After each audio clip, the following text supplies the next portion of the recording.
Ко мне через мою почту управление делопроизводством поступил мне вот такой пакет. Вот такой пакет. Так? Этот пакет я открываю пакет. Ну, правда, сперва я не знал, что там очень важное какое-то сообщение есть. Просто мне очень много пакетов поступает. Я этот пакет открываю.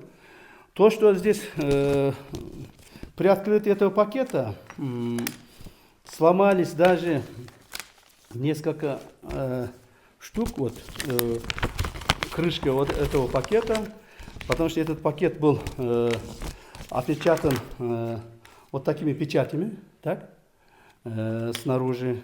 Вот. Я сломал, естественно, этот пакет.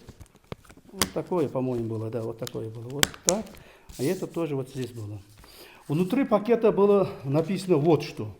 Тоже я просто взял и разорвал и выкинул мусор. А потом обратно пришлось мне собрать их. Здесь было написано о том, что лично Хамчебеку Кадыршаевичу, вот. Лично Хамчебеку Кадыршаевичу, можете посмотреть. 2-3 раза написано, 2-3 раза завернуто это все было. Вот. Хамчебеку Кадыршаевичу было так написано внутри. А внутри этих документов, то есть бумаг, был вот такой конверт. Тоже опечатанный.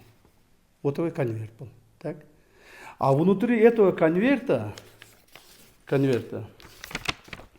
был единственная вот такая флешка. Вот она флешка. Другого ничего не было. Ни писем, ни отметок, ничего не было. Вот такая флешка была. И эту флешку я сейчас вам отдам.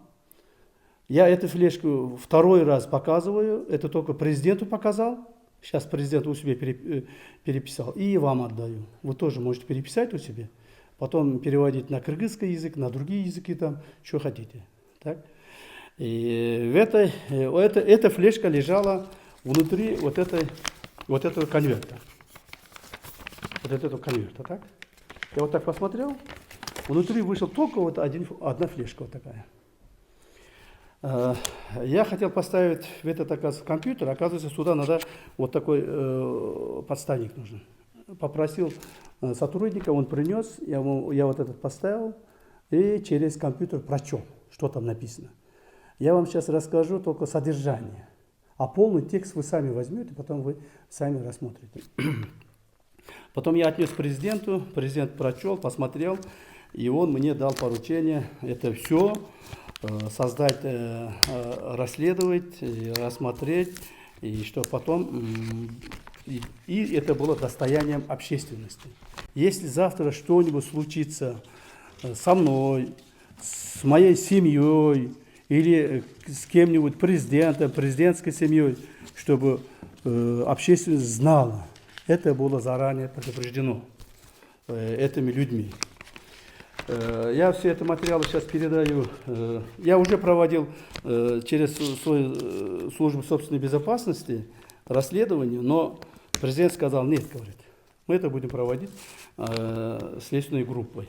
В этом письме указано о том, что я должен исполнить какие-то условия для того, чтобы они не могли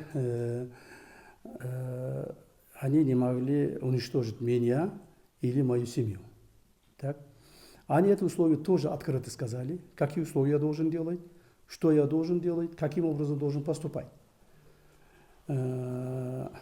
Общее содержание этого письма этими состоит. Мы посмотрели, да, здесь есть прямые угрозы, но и здесь явно видно, это методика работ каких-то спецслужб. Кстати, в этом письме также написано, что он является представителем спецслужбы, которым очень много оплатили и хочет этот заказ исполнить. И что он говорит? И говорит о том, что ему очень много заплатили олигархи, криминалитеты. Так? В этом письме открыто они заявляют, кому я должен помочь и каким образом должен помочь. То есть они условие такое поставили, что на одну чашку весов поставили мою безопасность, безопасность моей семьи, моих близких, и на другую чашку весов поставили исполнение их желаний. Так? Я сразу открыто заявляю, что когда я поступал в эту должность и начал работу, борьбу с ОПГ, криминалитетом, олигархатами, неправильными олигархатами и другими, я знал, что такие угрозы мне будут. Я знал, что таким образом они будут как бы оказывать давление, чтобы я свернул с этой пути. Естественно, этого не будет.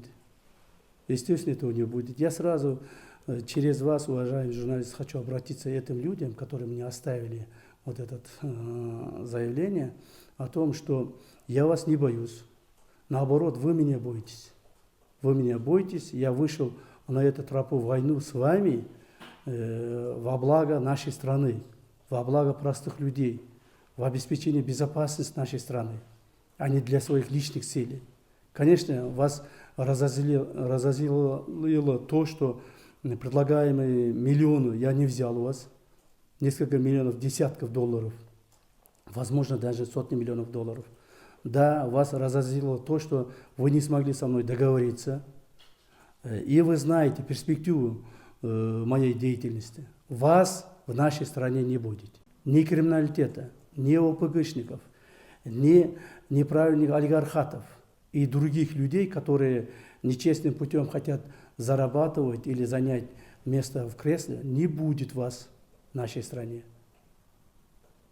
Да, если вы меня уничтожите, может быть, это обратно вернуться. Да, может, если вы каким-то образом меня навредите, но пока я живой, я с этой пути не свернусь. Вот это вы знаете. Я еще дополнительно хочу сказать, что за все эти годы, за вот 4 с лишним лет, я уже 5-й год работаю главой спецслужбы нашей страны, на президента было подготовлено двух покушений. Двух покушений. Мы это прекратили. То есть пресекли. Президенту было подготовлено двух покушений. Мы это пресекли. А по отношению ко мне было подготовлено несколько, 5 или 6 покушений. Даже готовились тоннели, чтобы взорвать мою дорогу, где я буду проезжать. Они разными путями хотели меня уничтожить. Но бдительность наших сотрудников, так, работа спецслужб, милиции не дало им осуществить их планы. И до сих пор продолжается. Планы покушения на меня, и выделение финансовых средств, крупных финансовых средств. Поэтому, как говорится, война или борьба, можно так сказать, борьбу можно сказать прямо, войну можно сказать в кавычках, она продолжается. Продолжается с этими людьми. И по поручению нашего уважаемого президента это дело мы доведем до конца. Наша страна станет свободной, законопослушной, развивающейся, демократичной страной. Мы никогда сзади или позади других стран не останемся. Конечно, нам очень не только мешает, нам препятствует осуществлению нашей мечты в нашей стране. Какие-то продвижения уже имеются по развитию экономики, социальной структуры, инфраструктуры и все другое. Но этого мало. Это только начало. Я очень надеюсь, что все те поручения, которые данные нам, нашим уважаемым президентом Садыром Ходжаевичем, мы будем исполнять в срок и с гарантией. Насколько вам хорошо известно, я вообще хотел, вот этот пресс-конференция, которую я сейчас вам даю, это не запланированное. Это не запланированные информационные сообщения, можем так сказать. Это не пресс-конференция. Информационное сообщение, чтобы вы это понимали. Специальную пресс-конференцию я готовился давать в декабре месяце этого года. Там хотел бы озвучить все те работы, которые мы провели последние 4 года.